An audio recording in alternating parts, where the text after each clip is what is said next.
think that's great. And it shows obviously that if you're relating to people, you have good people skills, which relates, as you segued into, pretty good sales skills as well. So talk about why that's another important part of this. I love the important because it's almost become like a nasty word for sales, but any business you're doing, as you mentioned in the book, is related to sales on some level. So you better get good at it. I had a entrepreneurship professor that really impacted my life in a positive way. This was right after I started my first business. I was all in on entrepreneurship. I'm a business person now. So I sent an email to Dan Cohen, who was the entrepreneur in residence at Cornell. He had sold a couple years before, he had sold a foundation repair business for almost $10 million, a sweaty startup. So I hit the lottery in meeting with this guy because he impacted my life in a very positive way. But I sit down in Aladdin's in Ithaca, New York. I don't know if it's still open. It was a Greek restaurant for lunch with him. And I vividly remember the very first question. We sit down. My plan was to pick his brain about business and how it all works and, my plan to grow the company. And the first thing he does, he looks right at me, right in the eye, and he says, "Nick, do you like sales?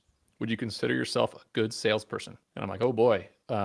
I kind of know what you want me to say here, but I guess I'm going to be honest." And I said, "No, I don't like sales. It's uncomfortable. I'm more the visionary. I'm the guy on the whiteboard. I'm the operator. I want to grow the company, but no, sales is not for me." And he goes, "If that's the case, you need to go ahead and get a job right now." And I'm like, "Whoa, okay, like tell me more." And he goes, "Nick, life is sales. Life is sales. You're not only selling your customers, but you're selling your 5-year-old on getting in the car. You're selling your wife on staying with you. You're selling your business partners and your friends on adding value to their lives.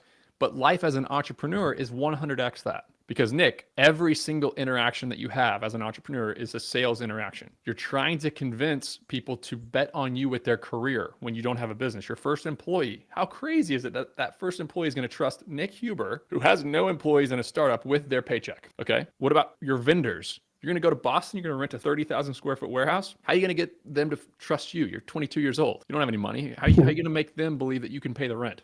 Okay, you're selling them in that interaction. What about the person who you want to buy boxes from in your storage company? They're going to need to give you some terms on those boxes. How are you going to convince them that you're going to be able to make those payments? Sales. How are you going to convince the investors to invest with you? How are you going to convince your partners to partner with you? How are you going to convince, and the list just goes on and on and on with all the people all the time that you're trying to sell. So you better get good at it. And I went on to accept that as fact and develop my sales skills. I wasn't a natural born salesman, but the conversation went on and he told me a truth of life that I've accepted to this day, which is that every single person is selfish. Every single person in the world is selfish. Nick, you're selfish. I'm selfish. My wife is selfish. She's married to me because I can make a better life for her than some other dude could. My business partner is partnered with me because I'm going to add more value to the company than cash I'm going to take out of the company. Okay. Every single person is selfish. Luckily, we live in a world where there's abundance and two people can be selfish and they can help each other win. And 1 + 1 is 3 all the time in business and life. So if you accept that everybody's selfish and you try to think about win-wins and try to think about how to add value to other people, you're going to become great at sales.